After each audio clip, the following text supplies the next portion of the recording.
Laporan-laporan itu banyak memang saya yang tulis. Oh, oke. Ya.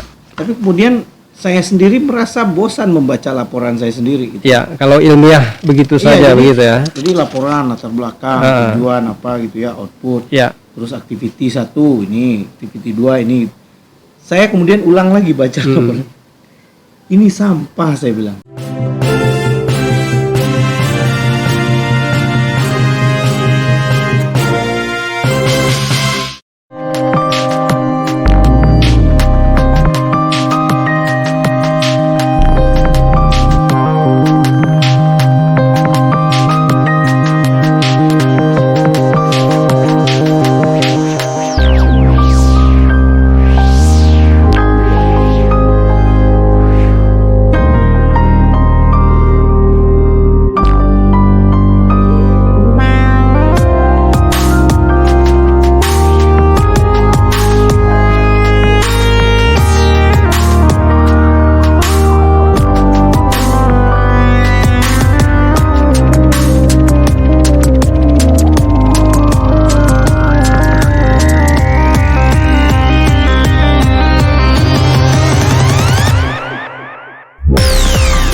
Bintang jatuh di horizon selatan ketika Bima Sakti tak hendak mengubah keadaannya.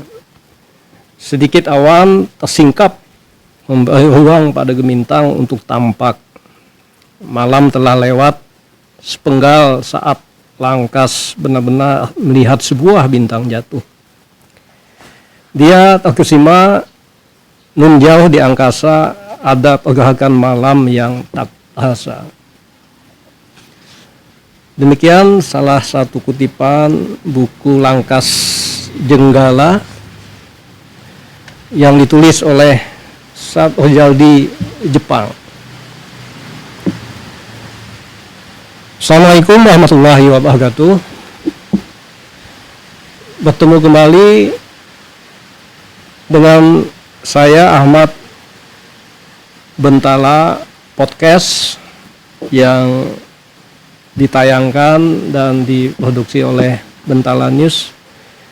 Kita berjumpa kembali dengan sahabat Bentala. Pada perbincangan kali ini kita bersama gitu. Penulis buku yang tadi saya bacakan, salah satu kutipannya dalam hal ini Bang Saad Rizal di Jepang. Nah, jadi ada tambahan namanya Saad Rizaldi Jepang. Nanti kita akan berbincang dengan Bang Saad Rizaldi terkait dengan buku yang ditulisnya gitu. Jadi sangat banyak buku yang ditulis. Di depan saya ada 4 buku selain buku yang saya baca tadi dan saya pegang saat ini. Yang dalam catatan kami sampai saat ini sudah ada 26 buku yang ditulis oleh Bang Saad Rizaldi. Untuk itu kita sapa terlebih dahulu Bang Saad Rizaldi. Assalamualaikum Bang. Waalaikumsalam warahmatullahi wabarakatuh. Ya, bagaimana kabar? Alhamdulillah sehat. Alhamdulillah. Gitulah. Kami ingin tahu kenapa harus ada Jepang nih. Jepang ini apakah maksudnya Jepang atau seperti apa gitu kan. Nah, untuk itu mohon perkenan Bang Al perkenalan terlebih dahulu kepada sahabat Bentala yang tentunya penonton juga yang menyaksikan tayangan kita ini. Silakan Bang Al. Siap, terima kasih.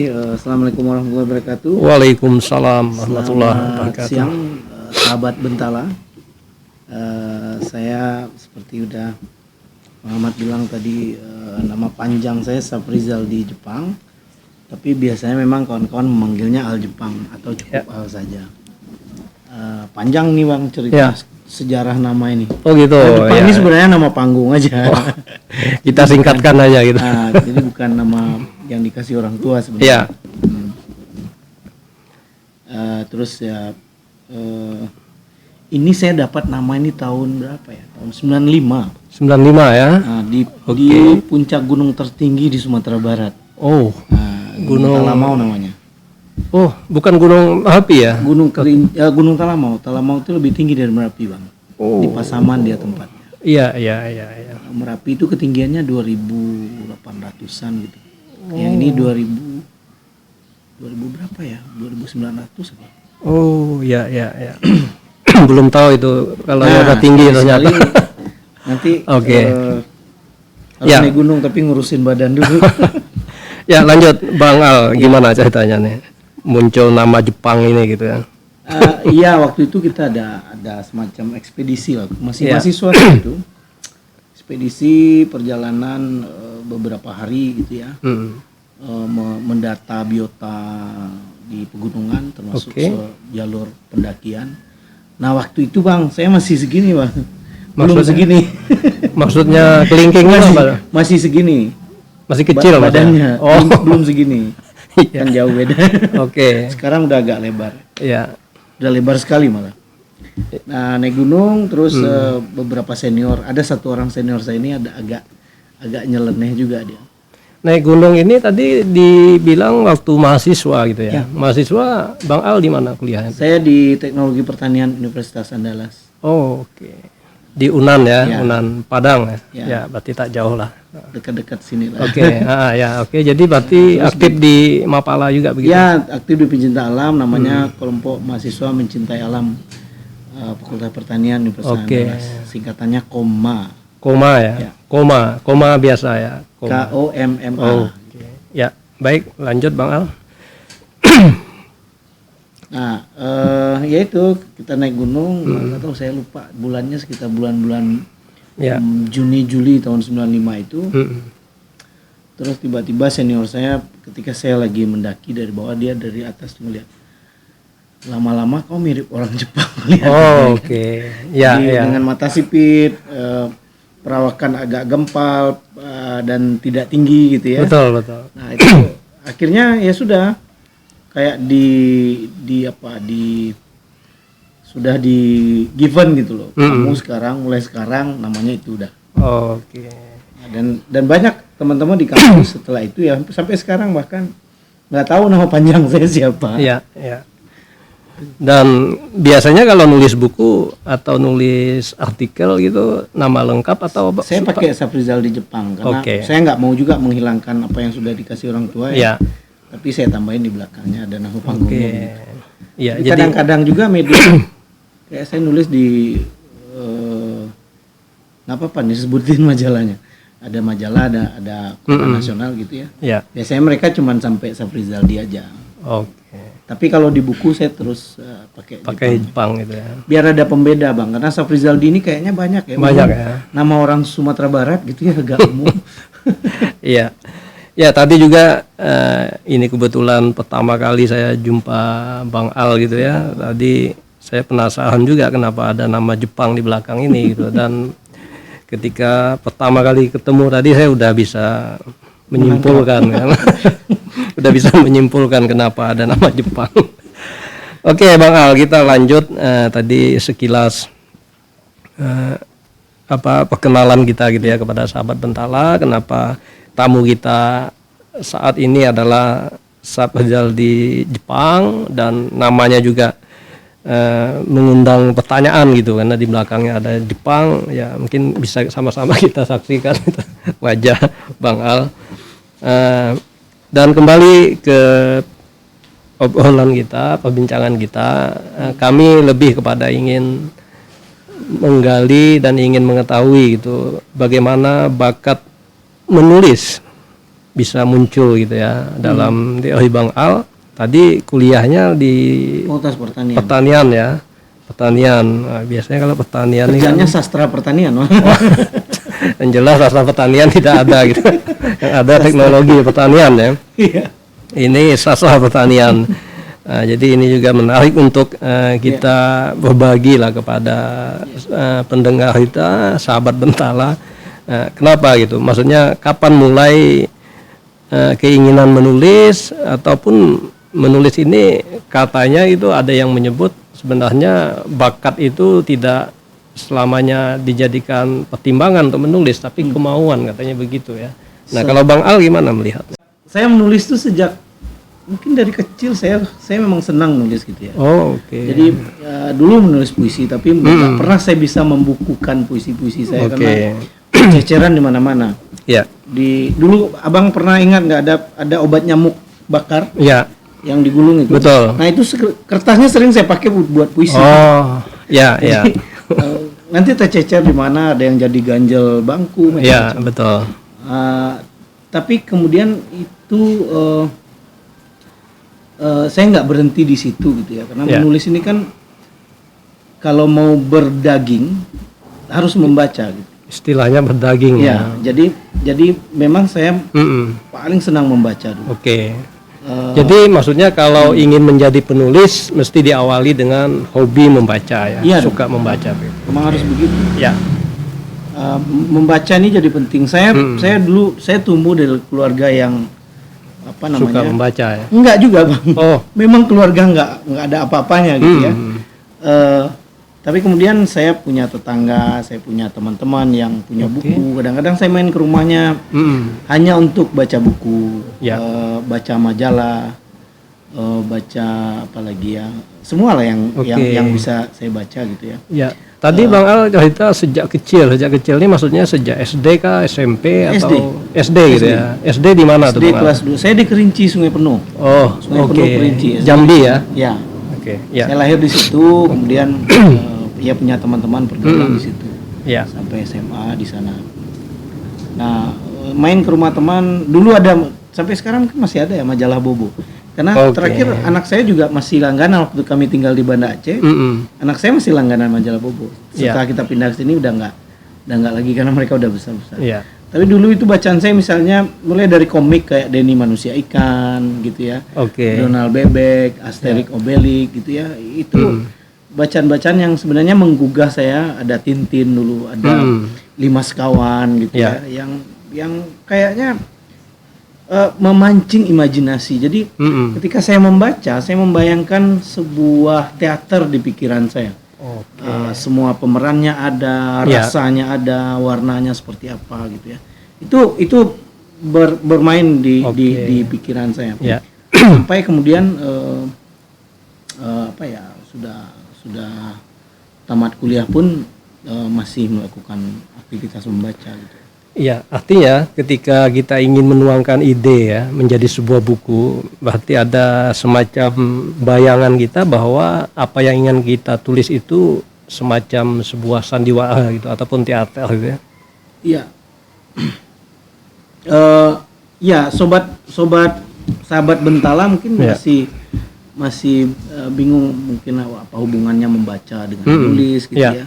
Tapi intinya adalah bagaimana kita memperkaya kosakata di dalam pikiran kita, memperkaya imajinasi, ya itu Oke. dengan membaca. Saya pernah membaca satu serial gitu ya, serial novel kecil. Ya. Kalau dulu ada namanya Wiro Sableng. Nah, Oh, saya ya. masih ingat tuh. Wiro Sableng, ada Kapak Maut Naga Geni gitu-gitulah ya. Tapi ketika kemudian Wiro Sableng difilmkan, saya kecewa berat. Kenapa? Karena Beda bayangan ya. saya tentang Wiro itu berbeda gitu. Iya, iya. Jadi sangat apa ya, membuat saya aduh kok begini ya. Tapi mungkin apa yang ada di film itu adalah bayangan si sutradaranya. Jadi yang nggak berhak juga saya menyalahkan sutradaranya karena itu bayangan dia. Oke. Mungkin kalau saya yang jadi sutradara akan berbeda ininya, Ya. filmnya jadinya gitu. Oke. Itu kira-kira Bang. Ya, baik Bang Al. Kembali ke soal buku yang sudah banyak diterbitkan gitu ya oleh penerbit yang ditulis oleh Bang Al maupun bersama teman-teman. Fokus tulisan kita kemana saja gitu, topiknya ataupun isu-isu yang kita bahas dalam buku-buku kita. Poin ada beberapa poin yang ada beberapa topik ya sebenarnya, tapi semuanya terangkum dalam tema-tema lingkungan sebenarnya. Oke. Lingkungan hidup, sumber daya alam, Ya. sosial, perempuan, anak. Jadi ya itulah kira-kira isu-isu Jadi yang sebagian besar soal lingkungan ya. sebagian besar soal lingkungan. Soal lingkungan. Ini ada beberapa buku ini. Ini ada tentang perempuan, Ya. ini lingkungan malah. Oke. Lingkungan, sumber daya Ya. alam gitu ya. Apa karena latar belakang Bang Al mahasiswa pecinta alam sehingga lebih ingin menulis soal lingkungan? Mungkin iya, dan ini sebenarnya Bang pergaulan. Gaulan Jadi ya. saya bergaul dengan orang-orang yang aktivis lingkungan gitu ya, dengan orang-orang yang kebetulan istri saya juga studinya di ilmu lingkungan. Oke.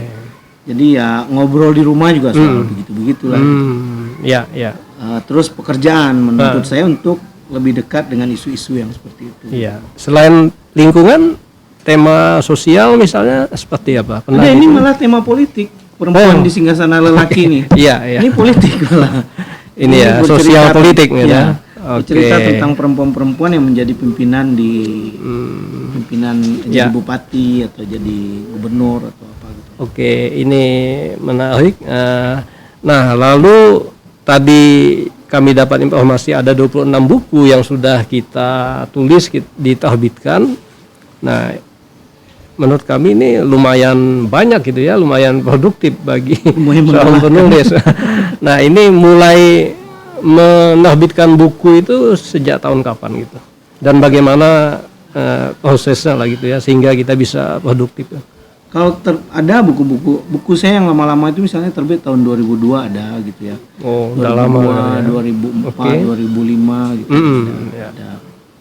Mulainya dari situ. Tapi sebenarnya proses memulainya sendiri Ya. kadang-kadang bukan dari saya gitu loh. Jadi dari lingkungan, misalnya teman-teman. Oh, Ada satu ketika teman-teman yang memotivasi itu atau berarti apa? ya ada yang begitu. Ada yang tiba-tiba datang ngajak ngobrol terus ini teman saya yang nulis ini yang Ya. Bu Diah ini. Oke. Ini udah 2 kali saya menulis barengan beliau ini. Dulu tahun 2005 kita nulis. Tiba-tiba dia telepon, datang ngobrol gitu ya. Ya. Dia tinggal di Bogor. Dia bicara soal otonomi daerah, Oke. macam-macam lah Ya. turunannya. Terus kita ngobrol, kemudian muncul ide ya, kenapa obrolan kita nggak jadi buku ya gitu loh. Oh. Nah, kemudian Ya, kita susun gitu ya, Ha-ha. supaya dia jadi buku. Risetnya seperti apa? Ini kita harus bangun risetnya, karena kan Oke. yang kita tulis ini buku non fiksi gitu ya. Ya, Jadi ya. memang berbasis riset, Mm-mm. walaupun nanti cara penyajiannya berbeda gitu ya, nggak Oke. kayak laporan atau nggak kayak Ya. disertasi gitu ya. Oke, jadi dari 26 buku itu nampaknya sebagian besar non fiksi ya. Semua non fiksi. Semuanya malahan non Semua fiksi non gitu. fiksi, tapi Oke. ada beberapa yang saya agak campur dengan fiksi. Ini langkah Jenggala ini. Oke. Yang abang Ya. baca di awal. Oke. Ini adalah campuran antara fiksi dan non fiksi. Oh. Jadi ini data-datanya benar, saya hasil riset gitu ya. Ya. Hasil wawancara lapangan, hasil observasi dan segala macam. Tapi kemudian disampaikan dengan cara penuturan tokoh-tokohnya. Jadi Langkas ini tokoh sendiri, Jenggala Oke. tokoh sendiri. Jadi Oke. kayak mereka ini ngobrol dalam buku ini. Iya. Nah, hasil obrolan mereka itu ya hasil riset yang saya lakukan. Oke. Jadi nampaknya sebagian besar buku Bang Al ini berdasarkan riset ya. Ya harus berdasarkan riset. Dan itu tentu sangat membantu ya dalam menemukan ide-ide dalam penulisan. Betul, mengkerangkakan sebuah riset untuk menulis buku juga jadi sangat penting gitu ya. Tadi saya bilang membaca, terus bagaimana mengkerangkakannya Ya. menjadi sebuah alur yang kita bisa cari dan temukan di lapangan, bisa kita observe di lapangan, kemudian kita bisa searching juga di berbagai macam bahan literasi yang ada di internet, di pustaka gitu ya. Jadi harus bolak-balik begitu. Pernah ini enggak Bang Al membandingkan gitu ya, membandingkan ini kita bicara soal riset gitu ya, membandingkan laporan hasil riset yang dilaporkan secara ilmiah gitu ya dengan laporan menjadi buku yang Bang Al tulis. Ini saya kasih Gimana contoh gitu? nih. Ini ada contohnya lagi nih. Iya. Di 4 sisi ini, Iya. buku ini adalah buku hasil riset. Jadi, buku hasil riset yang ada laporannya. Ya. Jadi ada laporan, gitu. ada Laporan ilmiahnya Ya, ada jadi begitu ya. Jadi ada Oke. catatan kaki, sumber referensi dan segala Ya, macam. termasuk rekomendasi gitu. Ya betul. Oke. Nah itu ada di proyeknya. Nah sementara di sisi lain hasil laporan itu saya baca lagi, baca ulang.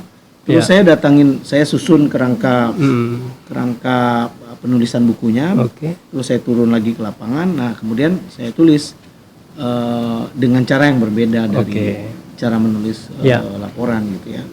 Nah makanya jadi buku pasti ini sebenarnya laporan landscape dan lifescape di 3 kabupaten. Oke. Bagaimana keadaan landscape-nya, bagaimana kehidupan masyarakat di situ di 3 kabupaten di Kerinci, Pesisir Selatan, sama Solok Selatan. Nah, Ya. terus ada Gunung Kerinci menjadi episentrumnya kan. Oke. Tadi saya sepintas membaca awal ya kutipan buku yang ditulis Bang Al. Saya lihat memang sepintas gitu. Ini kebetulan saya baru dapat di sini gitu ya, baru baca di sini. Sepintas saya baca memang ini ya buku ini misalnya contoh ini berdasarkan pertemuan terkait dengan dihasilkannya Bali Roadmap gitu ya. Ini juga terkait dengan pertemuan perubahan iklim ya.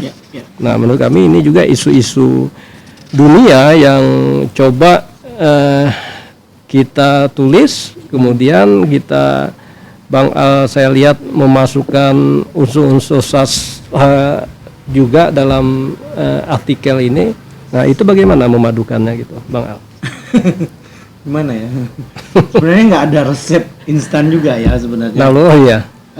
Dulu saya memang nulis laporan. Ya. Jadi ketika saya mulai bekerja dengan beberapa LSM gitu ya. Jadi laporan-laporan itu banyak memang saya yang tulis. Oh, oke. Ya. Tapi kemudian saya sendiri merasa bosan membaca laporan saya sendiri gitu. Ya, kalau ilmiah begitu saja begitu ya. Jadi laporan latar belakang, tujuan apa gitu ya, output. Ya. Terus activity 1 ini, activity 2 ini. Saya kemudian ulang lagi baca laporan.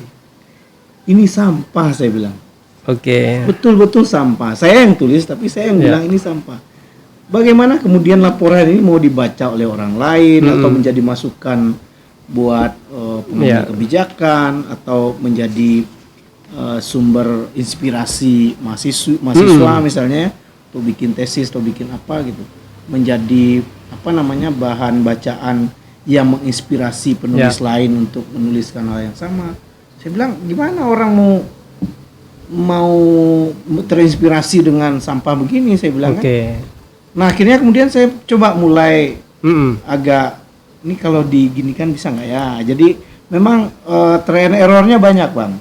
Sehingga lama kelamaan ada pasar sendiri ternyata. Beberapa orang kemudian kontak saya gitu, ini bagus loh catatannya begini. Nah, akhirnya jadi keterusan gitu.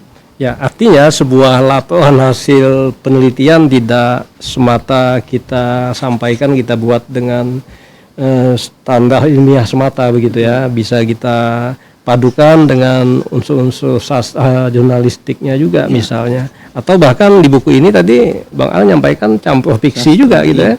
Campur fiksi gitu. Tapi saya disclaimer kan di awal-awal ini memang tokoh imajiner gitu-gitu kan. Iya. Ada satu lagi yang saya tulis tentang konflik yang di Riau ini. Di Bentala ada kayaknya resensinya. Tentang konflik pertanahan Datuk Raja Melayu. Jadi, saya menggabungkan dengan memunculkan satu sosok di situ, burung malah. Jadi burung punai, kemudian dia bisa bicara dengan dirinya sendiri, dia beropini gitu ya. Walaupun kemudian itu punai itu saya ya misalnya memasukkan diri saya ke dalam buku itu gitu. Baik Bang Al, dari sekian banyak buku yang sudah ditulis, saya melihat ada satu buku gitu ya yang nampaknya fokus kepada persoalan lingkungan yang ada di Provinsi Riau. Di sini bisa kita lihat judulnya Pugah Belanta Alkuansing. Sahabat Bentala mungkin suatu ketika bisa membaca buku ini jika mendapatkannya. Ini bisa dapat di mana nih Bang Al? Ini dibagikan gratis oleh Yayasan Hutan Riau gitu ya. Tapi nanti juga bisa dibagikan file elektroniknya. Ya, bisa dijelaskan sedikit Bang Al terkait buku ini, kenapa judulnya seperti ini dan bagaimana proses penulisannya, dan kemudian mungkin juga ada buku lain gitu yang secara kedekatan tulisannya tentang persoalan-persoalan yang ada di Riau gitu. Ini menarik ya, Pugar Belantara Kuansing ini adalah kalau dilihat dari covernya ada hutan gitu ya, kemudian belakangnya ada rel kereta api. Nah, teman-teman di Hutan Riau ngobrol dengan saya, Bang, kami punya kegiatan reboisasi bersama salah satu instansi pemerintah gitu ya. Ya. Di Kuantan Singingi. Ini Kuansing ini kan Kuantan Singingi. Ya. Mereka punya kegiatan itu dan bilang ke saya gimana caranya supaya kegiatan reboisasi ini dibukukan. Saya bilang aduh ini kerjaan berat. Ya. Nggak mau orang baca reboisasi. Saya bilang orang reboisasi buka jalur, kemudian menggali lubang dan segala macam sampai menanam. Saya bilang orang nggak mau bicara itu, saya bilang. Tapi mungkin ada bentuk lain. Ya. Saya kemudian memutar otak gimana caranya supaya kegiatan reboisasi ini bisa masuk, tapi orang nggak sadar kalau itu sedang diceramai tentang reboisasi. Nah, caranya adalah saya kemudian membongkar dokumen-dokumen lama. Makanya di awal buku ini saya tulis begini. Saya bacakan sedikit ya. Satu paragraf aja. Willem Hendrik de Greve adalah seorang geolog muda Belanda yang telah berjasa menemukan kandungan batu bara ombilin di Sawalunto. Pada 1871 dia menyusun laporan berjudul Het Ombilin Kolenveld in the Padangse van Laden and Het Transportstelsel of Sumatera West Coast. Setahun berikutnya de Greve tewas dalam perjalanan ekspedisi di Sungai Batang Kuantan. Dia dimakamkan di Durian Gadang dekat Sijunjung. Nah, laporan ini menjadi pembuka di buku ini. Nggak ada hubungannya dengan reboisasi sama sekali. Ini tentang penemuan batu bara gitu. Ya, di Ombilin ya. Di Ombilin di Sawalunto. Ya. Tapi ketika batu bara ditemukan, orang Belanda pada saat itu berpikir ini batu bara mau dibawa lewat apa? Sudah ada jalur yang sampai ke Emmahaven. Teluk Bayur itu dulu namanya Emmahaven. Sudah ada jalur kereta api ke sana, tapi mereka pengen cepat, mereka pengen bawa batu bara ke Siak. Nah akhirnya mereka membuat survei dari Ombilin terus berjalan sampai ke Siak. Nah jalur surveinya sebagian adalah wilayah yang direboisasi oleh teman-teman Yayasan Hutan Riau ini. Jadi, nah hubungannya dengan kereta api. Nah, ya saya menceritakan bagaimana perjalanan Izerman kemudian penerus si Willem Hendrik de Greve ini. Izerman kemudian beberapa tahun kemudian meneruskan catatan dia karena dia mati nih kan. Meneruskan itu. Nah, catatan Izerman itulah dia bertemu dengan Sungai Nilo, dia ketemu dengan ibu-ibu yang sangat kuat yang ketika ada harimau memakan orang di tengah hutan, tidak ada laki-laki yang berani datang ke tengah hutan itu, ibu-ibu yang jemput ke tengah hutan. Nah, dia menceritakan bagaimana sebenarnya kekuatan ibu-ibu. Nah, kemudian secara reboisasi juga saya kemudian menceritakan itu lagi. Ini ada loh ibu-ibu di situ yang lebih kuat, gitu-gitulah. Kemudian rute yang dia jalani juga sebagian besar itu lewat di rute-rute reboisasi. Jadi saya menceritakan bagaimana kondisi landscape-nya, kemudian bagaimana beratnya orang melakukan reboisasi di landscape itu. Gitu. Jadi intinya dalam sebuah cerita di buku itu tidak mesti hanya fokus ke satu objek saja gitu ya. Kalau saya lihat apa yang harus kreatif juga kan kita membuka pikiran supaya nggak monoton. Nah saya juga kasih tip nih kawan ke sahabat Bentala. Kalau teman-teman sahabat-sahabat Bentala mau nulis, temukan sisi-sisi yang mungkin tidak biasa gitu. Kalau orang reboisasi ya biasa gitu. Ini juga Larik Tenur misalnya, ini ada sisi-sisi yang tidak biasa yang saya masukkan ke dalam ini. Ada romantisme sejarah, ada romantisme sebuah perjalanan gitu-gitu. Tapi tidak fiktif gitu ya? Enggak, ini berdasarkan riset beneran ini. Iya betul. Malah ini di beberapa provinsi di Indonesia risetnya. Gitu.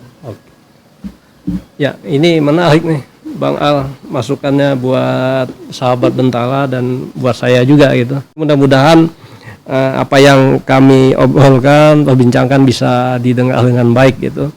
Baik, lanjut Bang Al, tadi sudah diceritakan bagaimana awal mula gitu ya, punya semangat, punya ide untuk menjadi penulis, dan kemudian tadi juga sekian banyak buku yang kita tulis, sebagian besar adalah buku-buku non fiksi ya.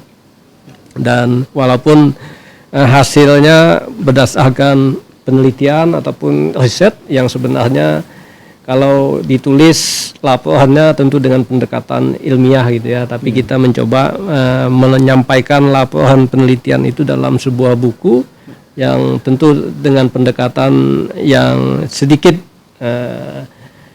keluar dari standar ilmiah gitu, tapi hasilnya tetap enak untuk dibaca. Baik, Bang Al mungkin tadi juga menyampaikan ada harapan kepada penulis-penulis ataupun calon-calon penulis gitu ya, yang ingin membangkitkan semangat menulis untuk membangun ide-idenya gitu. Ada apa motivasi lain dari Bang Al gitu, ataupun harapan Bang Al kepada kawan-kawan kita, khususnya sahabat Bentala ataupun penonton yang menyaksikan tayangan kita gitu? Ya, ada banyak orang yang bertemu dengan saya melontarkan pertanyaan begini. Iya. Bang, menulis itu mulainya dari mana? Iya. Saya itu pertanyaan yang paling membuat saya bingung gitu. Ya. Mulai dari mana? Apakah kalau laptop ya buka laptop dulu, kalau handphone ya buka handphone dulu, atau kalau pakai notes gitu ya. Oh enggak, bukan itu maksudnya. Menulisnya itu katanya mulai dari gimana? Memunculkan ide membuat mengawal ya. Kalimat di awal katanya. Saya bilang sederhananya begini. Abjad tuh hanya 26. Pilih abjad mana saja, saya bilang. Iya. Kan berat Bang, ada Q katanya kan. Enggak berat, saya bilang. Q kan ada banyak kata di kita. Ada queen, ada macam-macam gitu ya. Atau mulai dari X atau dari mana, nggak apa-apa, mulai aja dari tulis satu huruf dulu, saya bilang kan. Coba mulai satu huruf dan cari kata di huruf itu, saya bilang. Tapi biasanya yang bertanya begitu kemudian tersenyum kan, wah bercandalah segala macam. Enggak, saya bilang saya serius. Kadang-kadang huruf menginspirasi. Jadi jangan salahkan kemudian kalau di banyak layout buku gitu ya. Di sini mungkin di mana ya? Di sini dulu. Di banyak layout buku, huruf pertama itu dibesarkan. Iya. Nah ini, ya kan? Ini huruf C Betul, dibesarkan. ya. Gitu ya. Di layout koran juga begitu ya. Iya, betul. Huruf pertama dibesarkan. Saya bilang jangan sepelekan dengan huruf, karena mereka yang menyusun kata, saya bilang. Oke. Jadi walaupun kita tahu 26 abjad, tapi jangan lupa bahwa mereka masing-masing punya fungsi. Nah, tulis setelah itu satu kata, saya bilang. Dari satu kata itulah baru kembangan kalimat, saya bilang ya.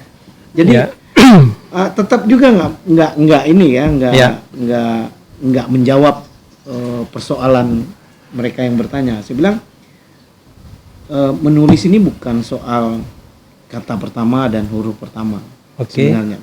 Tapi ya itu tadi soal kemauan. Kemauan ya. Kita mau nggak nulis? Saya punya banyak teman-teman yang punya banyak ide, punya banyak caption di Instagram misalnya atau di media sosial, punya banyak status di Facebook gitu kan. Nih kawan-kawan sahabat-sahabat Bentala ini pasti punya akun media sosial gitu ya, pasti pernah nulis status gitu-gitu ya.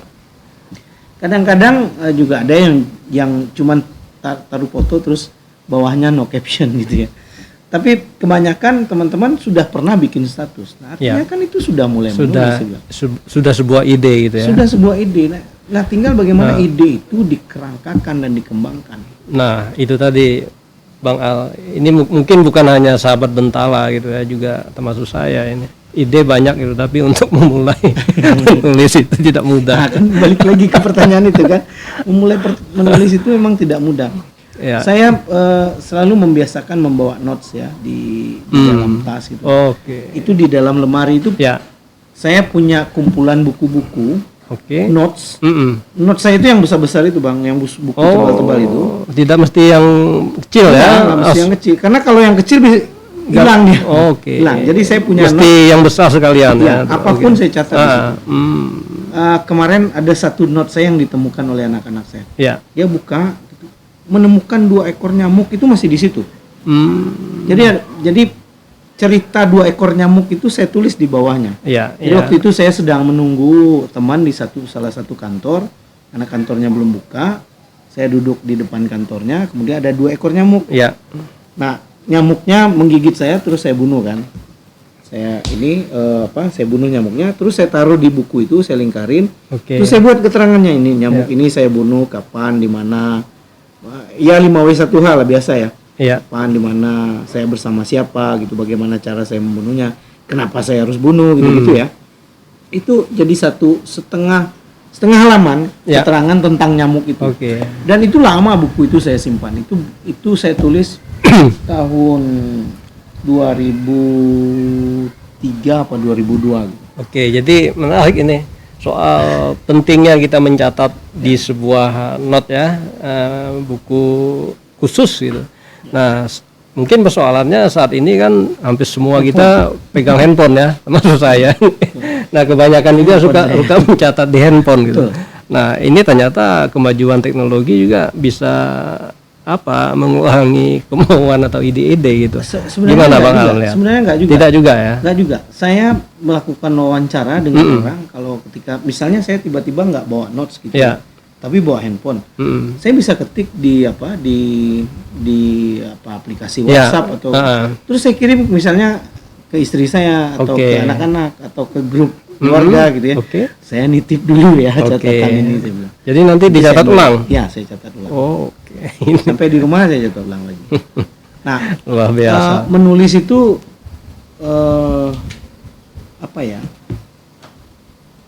perlu orang rajin gitu loh. Ya. Jadi kadang-kadang kita malas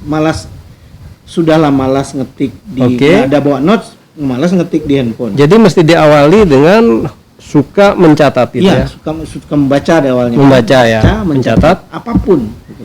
Oke. Ini semua yang ada di lingkungan sini kita bisa catat semua. Iya, iya. Ada pisang, ada macam-macam, kita bisa. Saya dulu membaca Ahmad Tohari. Iya. Saya senang Ahmad Tohari ini karena dia bisa mendeskripsikan. Misalnya dia cerita tentang burung. Ini Sobat Bentala mungkin bisa cari buku Ahmad Tohari. Dia mendeskripsi tentang burung, satu burung manyar atau burung apa. Ya, ya. Dia itu bisa sampai detail paruhnya seperti apa, warnanya seperti apa, panjangnya seperti apa, sayapnya seperti apa. Dan itu bisa 2-3 halaman. Hanya untuk mendeskripsikan burung itu. Burung ya. Wah, biasa. Jadi jadi ada kekuatan naratifnya gitu ya, pada sebuah objek tertentu gitu. Nah, kalau misalnya kita apapun latar belakang pendidikan dan segala macam, tapi kalau kita punya satu ketertarikan, misalnya kita punya ketertarikan terhadap bangunan misalnya, arsitektur, bisa aja nih susunan batanya seperti apa, gitu ya, batanya ukuran berapa, warnanya batanya seperti apa. Kalau kita lihat bata sebelah sana itu kan banyak yang nggak seragam tuh Bang, coba Bang lihat sebelah situ. Nah, kan banyak yang nggak seragam tuh. Kenapa nggak seragam? Nah, itu jadi pertanyaan kan. Bisa datengin orang yang biasa bikin bata gitu ya, tanya, ngobrol gitu. Apa tadi? Membaca, mencatat, kemauan untuk memperhatikan ide sekelilingnya gitu ya. Ya. Kemudian ngobrol dengan orang untuk mendapatkan ide-ide juga begitu. Ini bagian dari kita ngobrol nih, saya banyak dapat inspirasi juga dari obrolan kita ini. Mungkin nanti saya akan tulis apa. Alhamdulillah. Dari sekian banyak buku tersebut, umumnya untuk satu buku gitu ya. Berapa lama bisa menyelesaikan? Waktunya maksudnya, apakah 1 bulan, 2 bulan, atau berapa bulan? Ini saya tulis dalam satu riset dan penulisan bukunya 1 tahun. 1 tahun ya? Tahun 2 bulan ini. Tapi diawali dengan laporan hasil riset, begitu? Ya hasil risetnya sekalian jalan kan. Ini setahun 2 bulan. Ini 2 tahun lebih. Karena di banyak tempat ya, di banyak tempat, kemudian juga banyak penulis gitu ya. 2 tahun itu dimulai dengan risetnya begitu. Betul. Oh, Mulai dari riset. iya, iya. Bukan menulisnya kan? Bukan. Mulai dari risetnya. Ini berapa bulan ya kemarin itu ya? Mungkin ada 3-4 bulan ini yang ini. Mm-mm. Karena memang makanya bukunya jadi tipis gitu ya. Oh, oke. Jadi Berarti yang paling cepat berapa bulan? 3-4 bulan. Gitu. 3-4 bulan ya bisa ya. Ada yang 3 bulan, Deng. Dulu saya pernah nulis tentang Talang Mama ya, satu Iya. suku asli di Riau. Ya. Saya menulis judul bukunya itu Talang Mama di Tepi Zaman. Oke. Itu dari riset sampai bukunya terbit itu ya 3 bulan. Sampai itu termasuk urus ISBN gitu. Mm-mm. Karena ISBN kan tidak harus nunggu bukunya selesai dulu. Ya. Pokoknya ada covernya dulu, ada sinopsis gitu-gitu. Oke. Luar biasa nih cerita Bang Al mulai sejak mulai punya ide untuk menulis, kemudian bagaimana menghimpun gagasan, dan kemudian juga tadi ada tohik kita mesti hobi ya tentu membaca dan juga mendengar, berdiskusi, mencatat sehingga kemudian dihimpun gitu menjadi sebuah buku, tentu setelah menyusun kerangka tulisan gitu ya. Kemudian tadi juga kita sudah tahu ada 26 buku yang sudah diterbitkan Bang Al Jepang gitu ya. Jadi ini menurut kami sebuah kreativitas yang luar biasa bisa memproduksi buku dalam jumlah tersebut. Dan apa yang disampaikan Bang Al tadi juga bagi saya pribadi banyak manfaatnya gitu ya. Karena saya juga ide banyak itu, tapi kemauan masih sedikit. Nah itu bagaimana meningkatkan Ya, kemauan. Oke Bang Al, kita sudah di penghujung obrolan kita, perbincangan kita. Tentu sangat banyak manfaat yang akan dihasilkan gitu dari perbincangan yang kita sampaikan pada saat ini. Sebelum kita tutup obrolan kita, Bang Al mungkin masih ada lagi pesan yang ingin disampaikan kepada sahabat Bentala khususnya. Ya, terima kasih Bang. Tadi saya kasih kasih clue-clue bagaimana kemudian bisa menulis. Tapi kebanyakan kemudian setelah menulis pun, Ya. itu tulisannya nggak kemana-mana. Maksudnya enggak kemana ini gimana? Cuman dikonsumsi sendiri aja. Oh, masih di laptop ya? Nah, kayak nulis diary gitu ya. Oke. Terus orang lain nggak boleh baca. Padahal Ya. apa yang kita tulis itu adalah teropong orang lain untuk melihat dunia gitu ya. Oke. Sehingga semua tulisan sebenarnya bisa menjadi pelajaran bagi orang lain. Persoalannya apakah kita mau berbagi atau enggak. Banyak teman-teman saya punya stok tulisan, tapi ada keraguan untuk berbagi, ada nanti takut dikritik. Oke. Nah bagi saya itu nggak penting gitu. Nggak penting kita dikritik orang. Justru itu lebih bagus buat kita ke depan gitu. Tempat berbagi ini bagusnya di mana? Nah ada banyak tempat berbagi. Ya. Yang mudah kan sekarang ada blog. Ya. Ya kalau untuk menulis ya. Kalau bagi yang hobi video ya ada YouTube, ada macam-macam gitu ya, yang bisa dibagikan semua tulisan kita itu. Ya. Jadi tidak harus dalam bentuk cetak seperti ini. Gitu. Kalau misalnya mau cetak seperti ini ya nggak apa-apa juga, lebih bagus malah menambah kasana gitu ya. Yang lebih murah bisa blog tadi ya. Bisa. Begitu. Nah itu dibagikan. Ya. Kalau nggak apa-apa orang lain membaca tulisan kita dan mengkritik itu nggak ada masalah. Gitu. Oke. Karena banyak juga yang tulisannya nggak selesai Bang. Jadi nulis setengah, terus pindah lagi ide nulis seperempat, pindah lagi ide nulis sepertiga gitu ya. Oke. Nah ini nggak nyambung nih. Jadi sebaiknya Diselesaikan. selesaikan dulu ya satu. Iya, selesaikan. Walaupun kita punya banyak yang lain gitu Ya, ya. ya. Ya, oke, nanti yang seperempat ini kita selesaikan, jadikan tulisannya, bagikan ke orang lain. Oke. Biar orang lain yang menilai. Ya. Dan pada perbincangan yang kami langsungkan gitu ya, yang kami laksanakan di kediaman rumah Bang Al Jepang ini, tadi kita sudah banyak mendapatkan ide dan gagasan, dan tentu harapan kami pembincangan ini bisa mendatangkan manfaat buat kita semua. Untuk itu Dan dicatat sama yang Maha Kuasa. Amin. Dan insya Allah ini juga harapan kita menjadi amal ya buat. Betul, karena tulisan ini kan harusnya jadi amal kita nih. Betul, insya Allah. Gitu. Ya, dan tentu juga kita doakan kepada Bang Al untuk selalu terus berkarya untuk menghasilkan buku-buku yang tentunya mendatangkan manfaat buat kita semua. Dan dengan semangat dari bumi untuk bumi, semoga sahabat Bentala selalu setia gitu ya menyaksikan Bentala podcast yang kami tayangkan ke depannya. Demikian, terima kasih Bang Al. Sama-sama. Assalamualaikum warahmatullahi wabarakatuh.